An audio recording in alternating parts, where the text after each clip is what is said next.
Hi guys, it's Princess Mia. I am back with another video today. Part 1 of 101 Dalmatians, which was next on the voting list when I checked. So, today we are going to start with this. The pictures I think might be in the first 1 to 6 chapters, but I'm not exactly sure. So we're just going to see where it takes us today. Let's begin. Chapter 1. My story begins in London, not so very long ago, yet so much has happened since then. It seems like an eternity. At that time, I lived with my pet in a bachelor flat, just off Regent's Park. It was a beautiful spring day, a boring time for bachelors as usual.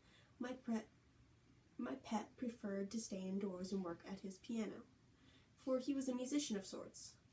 Roger Radcliffe hadn't sold a single song yet, but I still had hope for the old boy.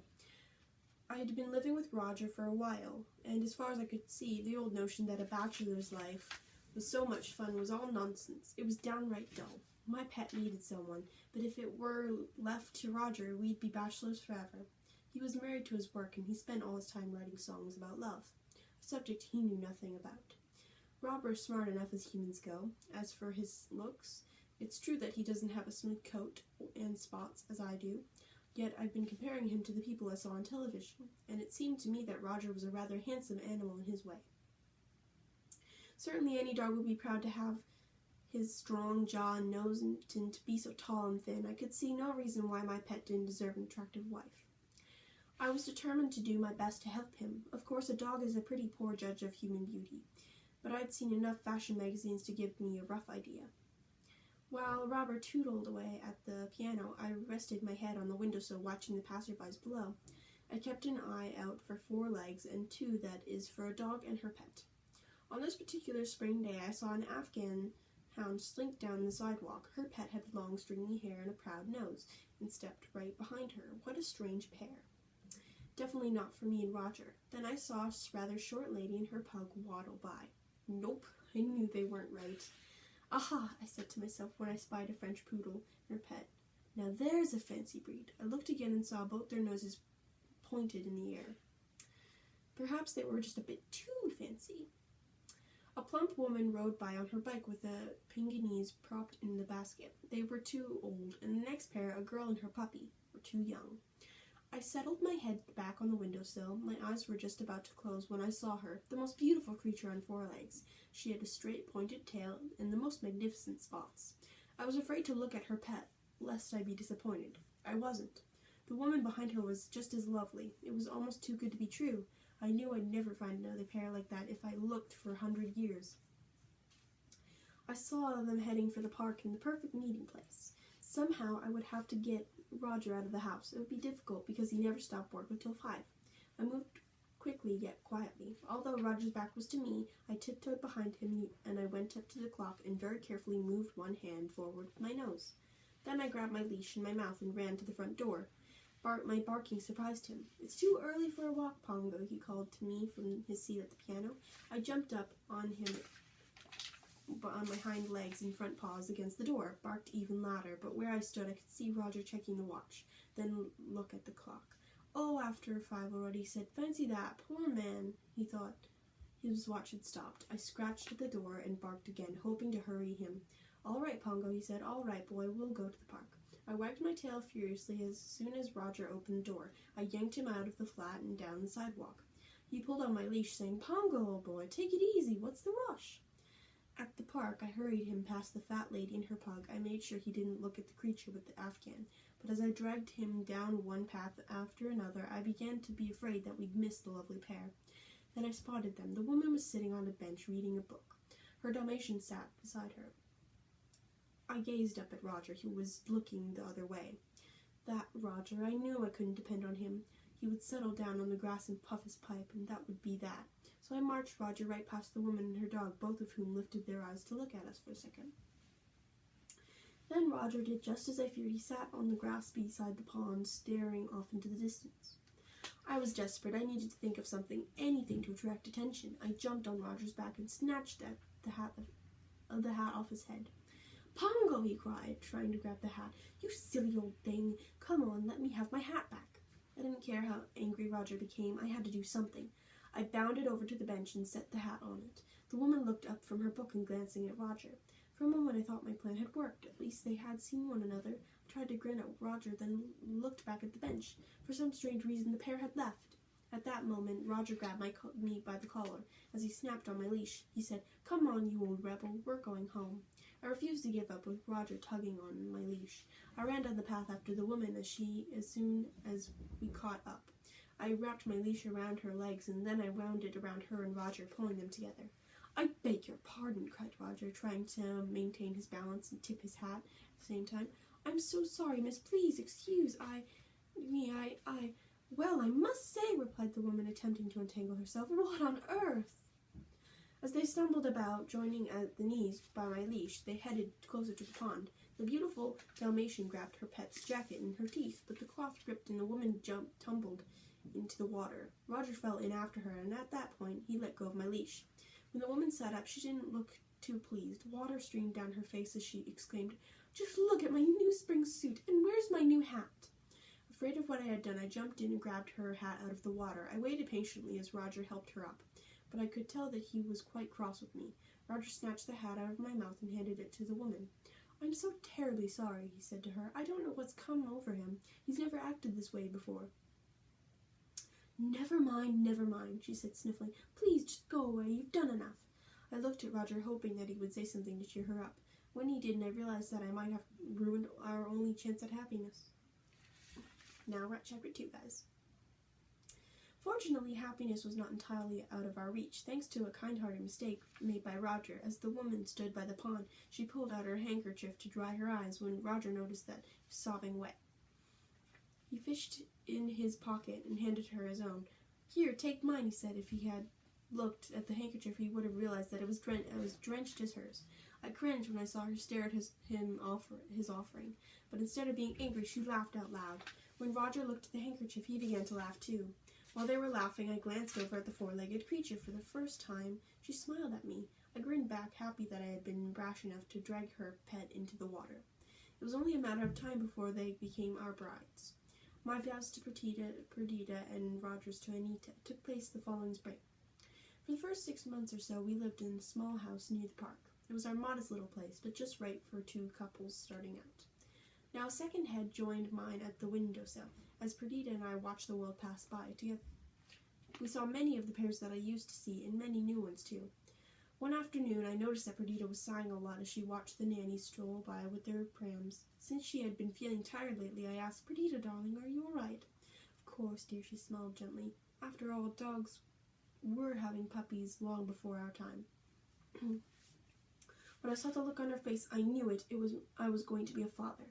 I nuzzled Perdita on the cheek and then ran around the house barking and carrying on like crazy. The weeks passed quickly. In that time, Roger and Anita hired Nanny, a delightful old woman who doted on us. She was always a wonderful cook and housekeeper, but the way she went about her business, getting in tight corners with her broom and sliding under table to retrieve napkins, made her seem almost canine. Perdita and I adored her as much as she loved us. I knew Nanny would be a great comfort once the puppies arrived. One night, as Perdita and I rested our heads on the windowsill, we heard a horn blaring as it approached our house. Perdita recognized the car before I did. "Oh, Pongo," she said, shivering. "It's her. It's the devil woman." Perdita used strong language only when the situation called for it, and there was only one creature who deserved such a harsh description. From the window we saw a roadster skid around the corner, and out came the devil woman herself, Cruella de Vil. Cruella was one of Anita's schoolmates, and she breezed in whenever she wanted something. On this particular night, Anita asked Nanny to let her in. Perdita rushed to the kitchen and hid herself under the stove. Roger wasn't too fond of Cruella himself, so he retreated to the attic and his music. Before Nanny had a chance to get the door, Cruella flung it open herself. Cruella stalked into the room, and once again I was reminded how much she resembled a mongrel who fancied herself a purebred. She tossed back her frightful mane of hair as she spoke to Anita. "Darling, how are you?" cried Cruella without waiting for an answer. "I'm miserable, darling, as usual. Perfectly wretched." Where are they? Where are they?" As Cruella paced the room, she waved a long cigarette holder, leaving a trail of smoke drifting behind her. I sneezed violently as Anita politely waved her hand in front of her face. Anita never had a chance to answer Cruella because her classmate headed toward the kitchen talking all the while. For heaven's sake, Anita, where are they? Raising an eyebrow, Anita asked, Who, Cruella? I don't know who you mean. The puppies, screamed Cruella as she marched back into the room. This is no time for games. Where are the little brutes? I retreated behind a chair, protecting both myself and Cruella. If she continued to speak like that about my family, I was afraid of what I would do to her.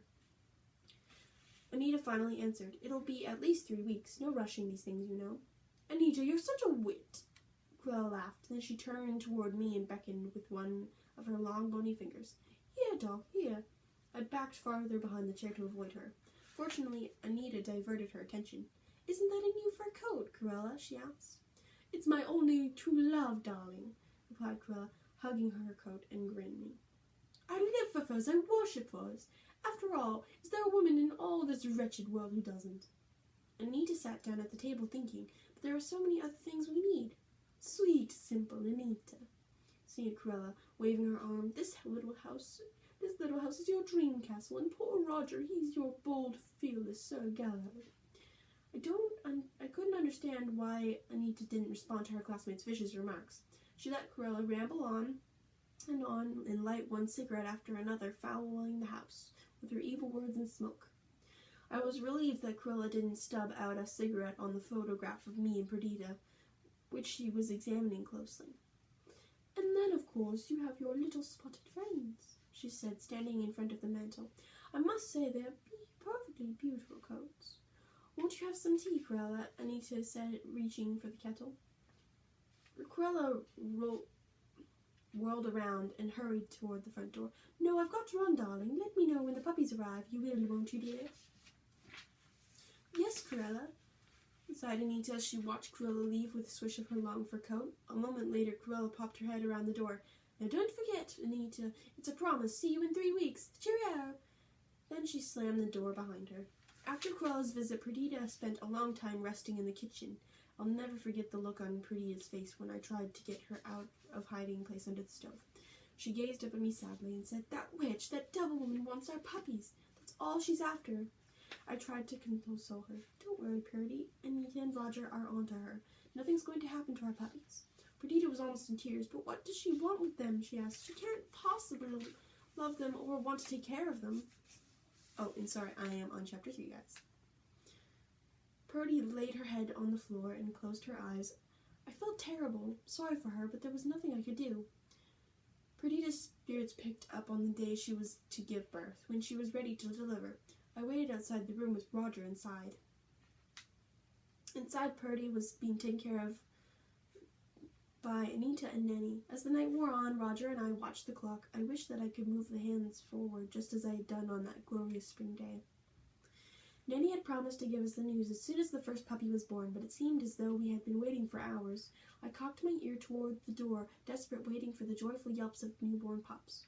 I heard the excited voice of Nanny.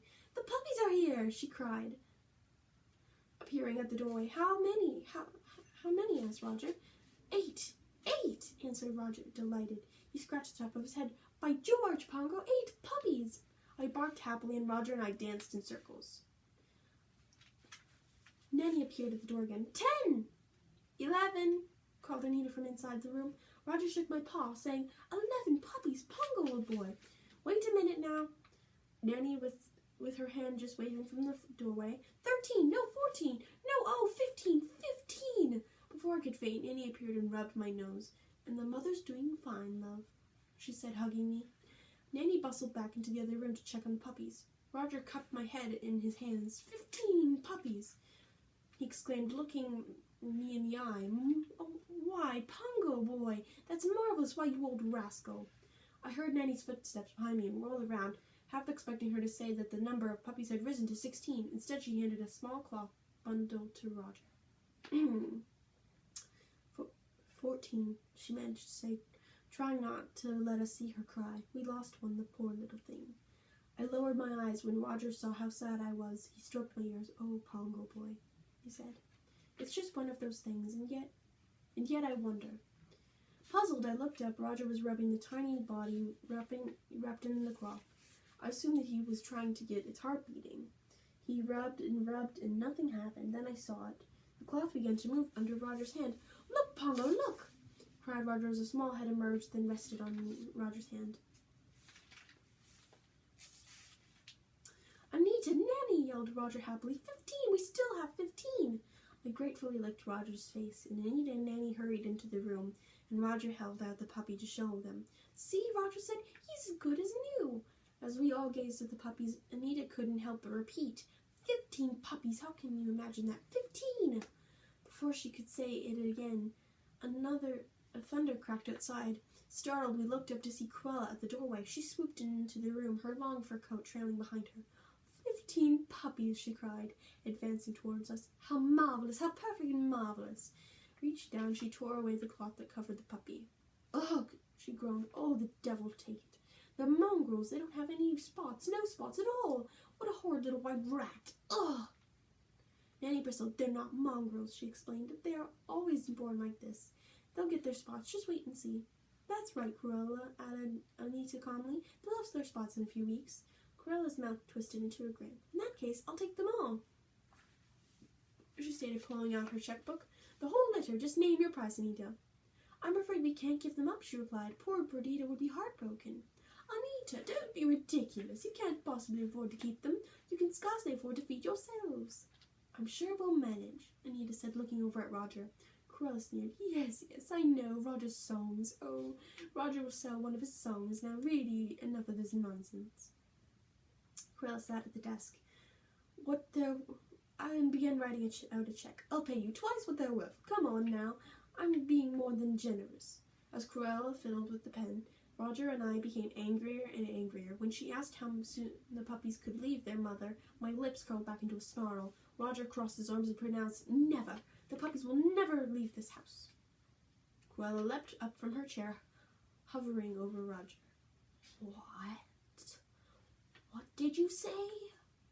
Roger leaned backward, but he kept his feet planted on the floor. I said, we're not selling the puppies. Not a single one. Do you understand? Cruella glanced at Anita in disbelief and his serious. Is he serious? She asked. Surely he must be joking. Roger glared at Cruella, shaking his head. No, I mean it, he stated. No, you're not getting one, not one, and that is final. Cruella stomped around the room. All right, keep the little beast for all I care, she screeched. Do as you like with them, drown them, but I warn you, I'll get even. Just wait, you'll be sorry, you fools, you idiots. She stormed out of the house. For the time being, the puppies were safe. Now we're at chapter 4, guys. Awesome. The first few weeks with the puppies brought me and Perdita nothing but joy. As the puppies got their spots, it became difficult at times to know who was who. We had Patch and Pepper, who liked to balance on Perdita's back whenever she laid down. There was Penny, who stuck close to me. Rolly was quite a handful. Our roly-poly pup was always begging Perdita for more food. I'm hungry, Mother, Rolly would whine. I'm hungry. Now, Rolly, Perdita would say, you just had your dinner. But I'm hungry, just the same, Rolly answered. More than once, he added. I'm so hungry I could eat a whole elephant. As much as Rolly loved to eat, Lucky adored television. Whenever the family gathered in front of the set, Lucky would jump up and put his little paws at the bottom of the screen, blocking everyone's view. Get down, Lucky, the other puppies would shout. We can't see. Mother, make him get it down. And Perdita would have to ask Lucky to sit down. At night, it was difficult to tear the puppies away from the set, even after the program was over. The commercials came on. On one particular evening, I wished that we had stayed up with them instead of shepherding them off to bed so Purdy and I could take our walk. As usual, we left the puppies with Nanny. While we were strolling in the park with Roger and Anita, she received quite a fright, and our whole world was turned upside down. The trouble started when Nanny was putting the puppies to bed in the kitchen. The doorbell rang and she hurried to open it. Standing on the porch was a tall, skinny man wearing a turtleneck pulled up to his mouth and a beret yanked down to his eyebrows. Beside him was a shorter, fatter fellow dressed the same way. Good evening, Mum, said the skinny one, Jasper. We're here to inspect the wiring and switches. We're from the gas company, added the fat one, Horace. Electric company. Jasper corrected him. Electric. Nanny looked at one, then the other. She kept the door partly closed behind her as she replied, "But we didn't call for any inspection." Jasper coughed and then continued. "Oh, yes, Mum, I know. You see, there's a new act that's just been passed in Parliament. Comes under the heading of the Defence of the Realm. It's number 104, Section 29. It's very important. It's the law." And when he could see that Nanny wasn't falling for it, he added, "And it's for your own safety, Mum." "I don't care what Parliament or anyone says," shouted Nanny. "You're not coming in here, not with the Mr. and Mrs. gone." Nanny tried to shut the door, but Jasper pushed against it and almost toppled her over. "We got no time to talk," insisted Jasper, bursting into the house with Horace behind him. "We got a job to do." While Horace ran toward the kitchen, Jasper headed upstairs. Nanny hurried after Jasper, yelling, "Don't you dare go up there, you big long-legged lummox! I mean it!" Nanny trotted into the first bedroom and the door slammed behind her. She could hear Jasper laughing behind it. "You big weasel!" She realized that she had been tricked. Within minutes it was over. Nanny heard Jasper calling downstairs, "Horace, Horace, me lad! I got a sneaking suspicion we're not welcome here. Pack up, we're leaving." Nanny yanked on the doorknob, but the door wouldn't budge. "Let me out!" she hollered, "or I'll call the police." Finally, the door flew open and she ran downstairs. "I bet they ran off with the good silver," she said to herself, hurrying into the kitchen. At first, everything seemed in place. Then she gasped. On the floor was an empty basket. Nanny grabbed the warm blankets in her hand, shouting, "The puppies! The puppies! They've taken the puppies!" Nanny ran into the dark street, searching for the police. Now, Chapter 5.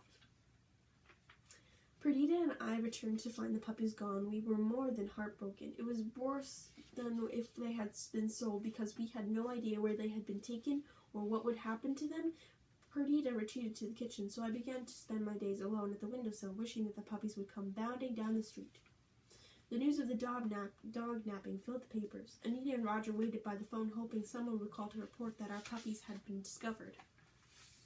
Roger suspected Cruella, but so far no evidence against her had turned up. One night, the phone jangled and Roger snatched it up. "Hello, Inspector," he inquired hopefully. But the person on the other end asked if for Anita, and Roger handed the phone over. "Hello, Cruella," said Anita. Both Roger and I glared. Yes, it was quite a shock. Roger whispered into Anita's ear. "What does she want? Is she calling to confess?" Anita covered the mouthpiece with her hand. "Roger, please," she said. Then she returned to Cruella, saying, "Yes, we're doing everything we can. We've called Scotland Yard, but I'm afraid—" Roger grabbed the phone from Anita. "Where are they? What have you done with them?" Wincing, Anita retrieved the phone, then apologized to Cruella. "If there's any news, we'll let you know," she added, before hanging up. Then Anita turned to Roger. "I admit she's eccentric," she said, "but she's not a thief. She's still the #1 suspect in my book," maintained Roger, crossing his arms and puffing out his pipe. "She's being investigated by Scotland Yard. What more do you want?" When she saw the look of surprise on Roger's face, she leaned over and hugged him. "I'm sorry, Roger, but I don't know what to do. We've already thought of everything." I hung my head and left the room. Walking into the kitchen, found Perdita lying on the floor and beside the empty basket. She opened her eyes when I came in. "Purdy, I'm afraid it's up to us," I said. She stood up, frightened. "Pongo, isn't there any hope?" "Yes, there's the Twilight Bark." "Twilight Bark?" she asked. "But dear, that's only a gossip chain." "Purdy, it's the fastest way to send news," I told her. "If our puppies are anywhere in the city, the London dogs will know. We'll send the word tonight when our pets take us out for a walk in the park." That evening, the icy ground chilled our feet, and the bitter wind cut through our coats. With Anita and Roger, we stood on the hill overlooking London. I let out one long howl, then another. Perdita and I listened carefully for a response. "There's no one out tonight. I'm afraid it's too cold." "We've got to keep trying, dear," I replied. I continued barking for several minutes, then stopped to listen. From very far away there came a faint yelping. "Purdy, we're in luck," I said. "It's the Great Dane at the Hampstead." Tired of all our barking, Roger and Anita tugged at our leashes, and Perdita and I refused to move. And I continued relaying my message. Far away in a yard, the Great Dane was straining to understand me. When a terrier next door heard the noise, he rushed out and began pestering him. "What is it, Danny? Who's on the telegraph?" he asked. "It's Pongo," replied the Great Dane. "He's calling from Regent's Park, and it's an all-dog alert. 15 Dalmatian puppies have been stolen. No, cried the terrier. Have they called the police? Scotland Yard? Danny nodded, saying, the humans have tried everything. Now it's up to us dogs, the twilight bark. I'll sound the alert. Alert, declared the terrier, and he barked so loudly and fiercely that he almost collapsed. In a doghouse nearby, a Scotch terrier heard the message. Shocked, he relayed it through a drainage pipe. The alert reached the Afghan I had seen in the park. She barked long and loud until someone in a pet shop heard her. From there, one desperate plea traveled to a fancy poodle who leaped. Now, we're at the pictures.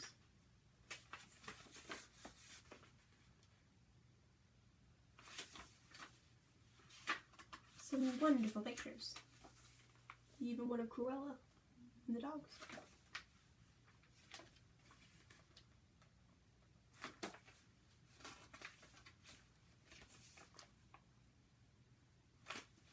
Lots of good pictures here. Some of them are further along in the book, but I don't know. I wish they spread them out more, you know? These are the old editions, so they just used to spread them, well, not spread them out, I guess, is the word that I am looking for here. And then, here's the last page of pictures. And now, we are back. Still a little bit to go until chapter 6. On to the top of a car in a broadcast the news to the dogs in the street. The sound of 100 howling dogs echoed across London. I began to see lights blinking on as pets woke and tried to silence them. The twilight bark reached the country where a bloodhound named Towser heard it. He passed it on to the colonel, an old English sheepdog. The colonel got the message after a cat named Sergeant Tibbs roused him from his sleep. Now look here, Tibbs, groaned the sheepdog. What's the idea of barging in at this hour of the night? But Colonel, Sergeant Tibbs sputtered. The sheepdog lifted a paw to silence him. Hold on, Sergeant, hear that? Sounds like an alert. Yes, Colonel, that's what I was trying to tell you. Well, we'd better look into it, declared the sheepdog. Come along, Tibbs, on the double. Yes, sir, said Sergeant Tibbs, saluting. Righto, sir. They rushed to an open window to listen. A horse called Captain joined them.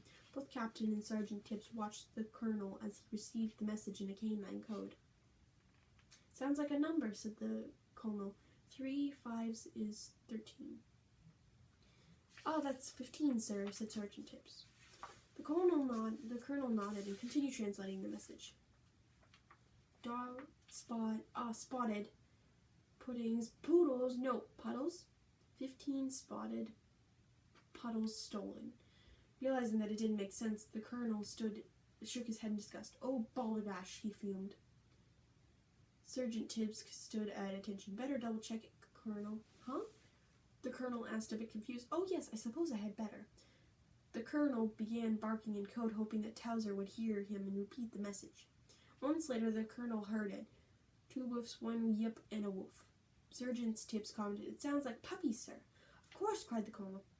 Colonel, puppies. Saluting first, Sergeant Tibbs reported.